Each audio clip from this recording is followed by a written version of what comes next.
Welcome to Cape of Good Hope. My name is Deepa, and in today's session we are going to discuss about tropical cyclone. तो tropical cyclone को begin करने से पहले कुछ sections में मैंने इस पूरी वीडियो को डिवाइड किया हुआ है। सबसे पहले तो हम फॉर्मेशन को समझेंगे, ट्रॉपिकल साइक्लोन किस तरीके से फॉर्म होती है और कुछ रीजंस या हम कह सकते हैं कि कौन सी ऐसी कॉजेस हैं, कौन सी ऐसी रीजंस हैं जिनकी वजह से ट्रॉपिकल साइक्लोन का फॉर्मेशन हमें देखने को मिलता है, ये समझेंगे। उसके बाद हम कुछ इम्पॉर्टेंट पॉइंट्स को समझेंगे कि किस तरीके से हमें ट्रॉपिकल साइक्लोन ग्लोबली और कहाँ कहाँ देखने को मिलते हैं, किस नामों से हम जानते हैं, कुछ डिफरेंट नाम हैं। तो ये सारी चीज़ों को हम आज के क्लास में कवर करने वाले हैं। तो चलिए शुरू करते हैं, बिगिन करते हैं सेशन को बिना किसी डिले के। So let's get begin. Tropical cyclone basically सबसे पहले तो ये समझते हैं कि है क्या। ट्रॉपिकल साइक्लोन एक साइक्लोनिक एक्टिविटी है जो कि हमें स्पेसिफिकली ट्रॉपिकल रीजन में देखने को मिलती है। नाउ अगर हम ग्लोब की बात करें तो वी ऑल नो कि हमारा जो ग्लोब है that is basically 0 degree equator की अगर हम बात करें तो अगर ये जो ट्रॉपिकल एरिया हमें देखने को यहाँ पर मिलेगी, इसी रीजन में स्पेसिफिकली हमें क्या देखने को मिलती है, ट्रॉपिकल साइक्लोन देखने को मिलती है। तो एक पॉइंट जो कि यहाँ पर है लिखा हुआ कि 5 to 20 डिग्री फ्रॉम इक्वेटर, तो 5 to 20 डिग्री फ्रॉम ईच, मतलब 5 to 20 degree latitude each hemisphere, यानी कि नॉर्दर्न और सदर्न हेमिस्फीयर में 0 डिग्री के नॉर्थ में और साउथ में 5 to 20 डिग्री इक्वेटर के इक्वेटर से एक्सटेंड होती है जो भी लैटिट्यूड, तो इसके बीच में ही हमें ट्रॉपिकल साइक्लोन का फॉर्मेशन देखने को मिलता है। तो एरिया समझ में आ गया कि कहाँ से कहाँ तक एक्सटेंड हो रहा है, specifically 5 to 20 degree from equator, north south, equator के north south. So this is it. अच्छा, अब ट्रॉपिकल साइक्लोन के बारे में जो फॉर्मेशन है उसके बारे में थोड़ा सा समझ लेते हैं। एरिया तो हमें समझ में आ गया कि कहाँ हमें ट्रॉपिकल साइक्लोन देखने को मिलता है ग्लोब में, यानी कि हम अगर वर्ल्ड की बात करें तो बेसिकली ट्रॉपिकल साइक्लोन एक साइक्लोनिक स्टॉर्म है। जैसे कि मैंने कहा कि ये एक ऐसी कंडीशन है जहाँ पर सबसे पहले क्या होता है, सबसे पहले हमें लो प्रेशर जेनरेशन देखने को मिलता है। तो लो प्रेशर जेनरेशन इसका सबसे मेन एक फैक्टर है, यानी कि सबसे पहले क्या होगा कि, और लो प्रेशर जो जेनरेशन होगी वो कहाँ पर होगी, स्पेसिफिकली हमें ओशन सरफेस के ऊपर लो प्रेशर का फॉर्मेशन या हम कह सकते हैं कि जेनरेशन देखने को मिलता है। तो ओशन का जो सरफेस है, हीट रिसीव होने के कारण दिन के टाइम में बहुत ज़्यादा जब हीट रिसीव हो जाती है सन की रेडिएशन पड़ने के कारण, तो क्या होता है, ओशन का जो अपर सरफेस है वो बहुत ज़्यादा हीटेड हो जाती है, बहुत ज़्यादा टेम्परेचर उसका इंक्रीज हो जाता है, तो इसी वजह से लो प्रेशर का जनरेशन देखने को मिलता है। अब अपर सरफेस में, ओशन के अपर सरफेस में जब लो प्रेशर क्रिएट हो रहा है तो क्या होगा, बेसिकली वहाँ की जो ऊपर सरफेस की जो विंड्स हैं वो भी साथ ही साथ उसका भी टेम्परेचर इंक्रीज होगा। तो टेम्परेचर इंक्रीज होने के कारण जो विंड्स हैं वो काफ़ी ज़्यादा, उनका टेम्परेचर इंक्रीज होने के कारण वो क्या होती है, वो राइज करती है ऊपर की तरफ। क्यों राइज करती है, बिकॉज वो बहुत ज़्यादा हल्की होती है इन नेचर। तो अपर सरफेस में, ओशनिक अपर सरफेस में हीट बहुत ज़्यादा बढ़ जाने के कारण, यानी कि टेम्परेचर जब बहुत ज़्यादा इंक्रीज हो जाती है तो विंड्स, यानी कि वार्म विंड्स हल्की होकर राइज करती है ऊपर की तरफ। और इसी के साथ साथ क्या होता है, वो जब ऊपर राइज कर रही हैं तो स्पेसिफिकली क्या होता है कि आसपास की जो एयर है वो भी साथ ही साथ उस जगह को मतलब फिल करने के लिए, आसपास की जो स्पेसिफिकली जो कोल्ड एयर है वो भी साथ ही साथ उस जगह को, मान लीजिए ये एक एरिया है,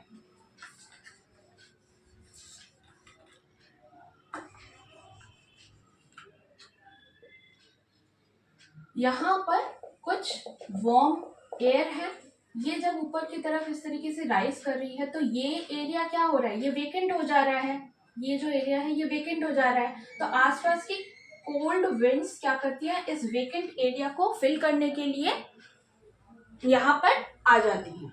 तो और वो साथ ही साथ जो वार्म विंड्स हैं उनके साथ साथ वो खुद भी, यानी कि कोल्ड जो विंड है वो भी साथ ही साथ वार्म विंड में कन्वर्ट हो जाती है।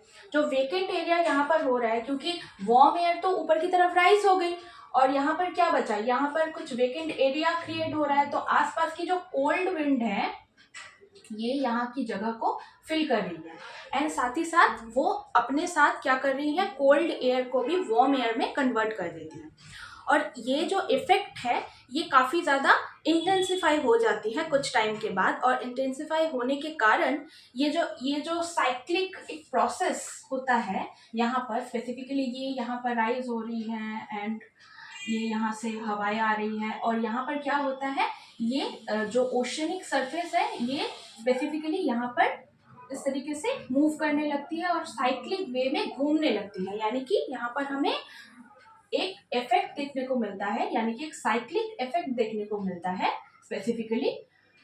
तो इस साइक्लिक इफेक्ट की वजह से जो अपर जो ओशनिक वाटर है वो भी साथ साथ साइक्लिक वे में मूव करना शुरू कर देती है और चक्राकार वे में मूव करने के कारण वो क्या करती है, एक साइक्लोन का रूप ले लेती है या एक स्टॉर्मी कंडीशन जनरेट हो जाती है। तो ये जो मैकेनिज्म है इसी के साथ साथ ट्रॉपिकल साइक्लोन बहुत ज़्यादा काफ़ी ज़्यादा इंटेंसिफाई हो जाती है। इसकी जो पावर है, इसकी जो स्ट्रेंथ है वो और ज़्यादा अक्यूमुलेट होने के कारण ये काफ़ी ज़्यादा स्ट्रेंथ को बढ़ा लेती है और ये एक जगह से दूसरी जगह मूव करती है। तो यहाँ पर बेसिकली ये जो रेलिंग इफेक्ट हमें देखने को यहाँ पर मिल रहा है ये काफ़ी ज़्यादा मतलब बहुत ही स्पीड से घूमने लगती हैं जो हवाएं हैं, विंड्स हैं एंड अपर जो सरफेस है ओशन का, जो वाटर है उसको साथ साथ एक स्टॉर्मी कंडीशन की क्रिएशन करती है। तो इसी के साथ साथ यही जो कंडीशन है, यही जो एक मैकेनिज्म है, इसी को हम बेसिकली ट्रॉपिकल साइक्लोन कहते हैं। तो ट्रॉपिकल साइक्लोन आई होप क्या होता है, किस तरीके से फॉर्म होती है ये समझ में आ गया कि सबसे पहले क्या होता है। सबसे पहले हमें लो प्रेशर जनरेशन देखने को मिलती है। सन से हीट रिसीव होने के कारण लो प्रेशर जनरेट होता है, हवाएं वार्म होती हैं, ऊपर की तरफ राइज करती हैं, कोल्ड एयर को भी साथ लेकर राइज करती हैं एंड पूरे ओशनिक सरफेस में जो वार्म एयर है वो ऊपर की तरफ राइज करने के कारण एक साइक्लिक इफेक्ट देखने को मिलता है। और यही साइक्लिक इफेक्ट जब स्पीड इसका बहुत ज़्यादा बढ़ जाता है, जब इंटेंसिफाइड हो जाती है तो बहुत तेज़ी से घूमने लगती है और इसी के कारण ट्रॉपिकल साइक्लोन का फॉर्मेशन हमें देखने को मिलता है। So this is how the tropical cyclone forms. इसके बाद कुछ पॉइंट्स को देखेंगे related to tropical cyclone. Rapid storm and strong winds, जैसे कि मैंने यहाँ पर लिखा है कि रैपिड स्टॉर्म हमें देखने को मिलता है, स्टॉर्मी कंडीशन देखने को मिलती है और साथ ही साथ काफ़ी ज़्यादा रेनफॉल होती है। जब भी ट्रॉपिकल साइक्लोन आपको देखने को मिलेगी तो साथ साथ रेनफॉल भी इसके साथ साथ बहुत ज़्यादा देखने को मिलती है। स्ट्रॉन्ग विंड्स चलती हैं। लो प्रेशर जब जनरेट हो रही है तो ये याद रखना है कि इसका जो टेम्परेचर है that must be more than 27 degree Celsius. 27 degree Celsius से ज़्यादा होना चाहिए टेम्परेचर, तभी जाकर वो कंडीशन बनेगी, या फिर हम कह सकते हैं कि ट्रॉपिकल साइक्लोन आने के लिए या ट्रॉपिकल साइक्लोन जनरेट होने के लिए मिनिमम टेम्परेचर 27 डिग्री सेल्सियस होना चाहिए, तभी एक स्टॉर्मी कंडीशन या साइक्लोनिक कंडीशन जनरेट होगी। तो लो प्रेशर जिसका टेम्परेचर कितना होना चाहिए, 27 डिग्री सेल्सियस। थर्ड पॉइंट क्या कह रहा है कि 5 डिग्री टू 20 डिग्री इक्वेटर के आइदर साइड में, जैसे कि मैंने पहले ही बताया था कि 5 टू 20 डिग्री, ये तो हमें एरिया का पता चल गया कि 5 टू 20 डिग्री, ये तो हमने पहले ही कवर कर लिया है कि 5 टू 20 डिग्री इक्वेटर के नॉर्थ साउथ। इसके बाद हेवी रेनफॉल, जैसे कि मैंने बताया कि रेनफॉल भी काफ़ी ज़्यादा हमें during cyclonic activity tropical cyclone देखने को मिलती है। So this is I hope clear कि कौन कौन से पॉइंट्स का ध्यान रखना है। एंड इसके बाद जो इम्पोर्टेंट है दैट इज स्ट्रक्चर। अब हम ट्रॉपिकल साइक्लोन की स्ट्रक्चर को समझने की कोशिश करेंगे। तो स्ट्रक्चर को समझने के लिए specifically there are total 3 basically parts जो ट्रॉपिकल साइक्लोन में हमें देखने को मिलती है। कौन कौन सी पार्ट है? Eye of tropical cyclone, eye wall and rain bands. तो सबसे पहले तो आई की बात करते हैं, यानी कि आई मतलब जो बीच वाला पोर्शन है, जो मिडिल वाली पोर्शन है, यानी कि अगर यहाँ पर इस तरीके से ट्रॉपिकल साइक्लोन फॉर्म हो रही है तो ये वाला जो बीच वाला पोर्शन है, ये इसे हम कहते हैं आई ऑफ ट्रॉपिकल साइक्लोन। तो आई में बेसिकली काम कंडीशन देखने को मिलता है, क्योंकि यहाँ पर कोई भी रेनफॉल नहीं होती, कोई भी कुछ भी यहाँ पर स्टॉर्मी कंडीशन नहीं देखने को मिलती। आई इज बेसिकली दी काम रीजन, ये याद रखना है, दिस इज दी काम रीजन।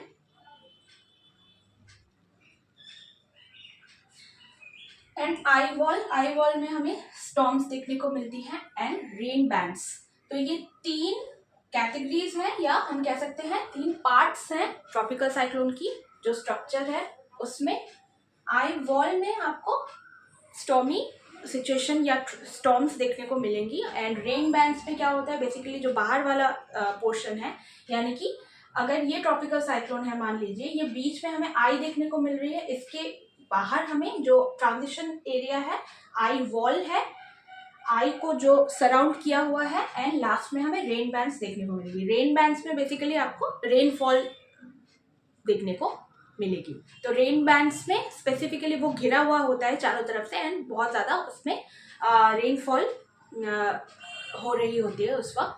तो ये कुछ स्ट्रक्चर हमने देख लिया, इसका ये कुछ पार्ट्स देख लिया, स्ट्रक्चराइजेशन को देखा हमने, एंड इसके बाद बेसिकली हम ये समझेंगे कि नॉर्थ और साउथ हेमिस्फीयर में डायरेक्शन क्या है ट्रॉपिकल साइक्लोन की। तो नॉर्थ हेमिस्फीयर में स्पेसिफिकली एंटी क्लॉकवाइज मूवमेंट देखने को मिलती है ट्रॉपिकल साइक्लोन की, और साउथ हेमिस्फीयर में हमें क्लॉकवाइज मूवमेंट देखने को मिलती है। This is important that north hemisphere में anti clockwise and south hemisphere में clockwise. So direction I hope समझ में आ गई। एंड देन हम चलते हैं लास्ट एंड फाइनल एक एस्पेक्ट के ऊपर, या फिर हम कह सकते हैं कि ये एक बहुत इंपॉर्टेंट पार्ट भी है, क्योंकि क्वेश्चंस आ जाते हैं इस वाले पार्ट से। क्या कह रहा है कि different names and countries across world में ट्रॉपिकल साइक्लोन्स को कुछ अलग अलग नामों से जाना जाता है। इन नामों को हम एक बार पढ़ लेंगे, देख लेंगे क्या क्या नाम से कहाँ कौन सी कंट्री में क्या कहा जाता है। यूएसए में स्पेसिफिकली हरिकेन या टॉर्नेडो कहा जाता है। यूएसए वाली जो ट्रॉपिकल एरिया है जहाँ पर भी ट्रॉपिकल साइक्लोन आती है, तो उससे हम क्या कहेंगे, जब यूएसए में वो आ रही है उसे हरिकेन कहेंगे, जब इंडिया में आ रही है तो उसे क्या कहेंगे, ट्रॉपिकल साइक्लोन ही कहेंगे, क्योंकि इंडिया वाली जो रीजन है, यानी कि जो इंडियन ओशन की अराउंड जो भी जितनी भी आपको कंट्रीज देखने को मिलेगी, यानी कि specifically south Asia, south east Asia में जितनी भी कंट्रीज हैं including India and Myanmar, Thailand, जो भी कोस्टल एरियाज हैं, तो यहाँ पर हम ट्रॉपिकल साइक्लोन ही कहेंगे। एंड फिलीपीन में बागुयो कहा जाता है, जापान या चाइना सी में क्या कहा जाता है, टाइफून के नाम से जाना जाता है। ऑस्ट्रेलिया में स्पेसिफिकली नॉर्थ ऑस्ट्रेलिया में विली के नाम से ट्रॉपिकल साइक्लोन को जाना जाता है। तो कंट्रीज डिफरेंट है, रीजन्स डिफरेंट है, वही ट्रॉपिकल साइक्लोन मैकेनिज्म सेम है, एरिया का जो डिस्ट्रीब्यूशन है वो सेम है, लेकिन कंट्रीज डिफरेंट जगह पर होने के कारण इनका जो नाम दिया गया है वो डिफरेंट है। तो आई होप कि ये चार्ट आपको समझ में आ गई कि कहाँ हम किस नाम से ट्रॉपिकल साइक्लोन को जानते हैं। एंड जापान एंड चाइना सी, यहाँ पर चाइना सी आप इंक्लूड कर सकते हैं नोट्स में जब लिखना, तो मैंने यहाँ पर इंक्लूड नहीं किया है। सो आप जब नोट्स में लिखेंगे तो इसको इंक्लूड कर लीजिएगा। सो this is all about this. I hope कि मैंने पूरा जितना भी ट्रॉपिकल साइक्लोन के बारे में आपको डिटेल्ड इंफॉर्मेशन देना था, आई होप कि कवर हो चुका है। और अगर आपको कोई भी डाउट है related to this topic, you can let me know in the comment section. आज के लिए इतना ही। We will be meeting in the next session. Till then, thank you and bye.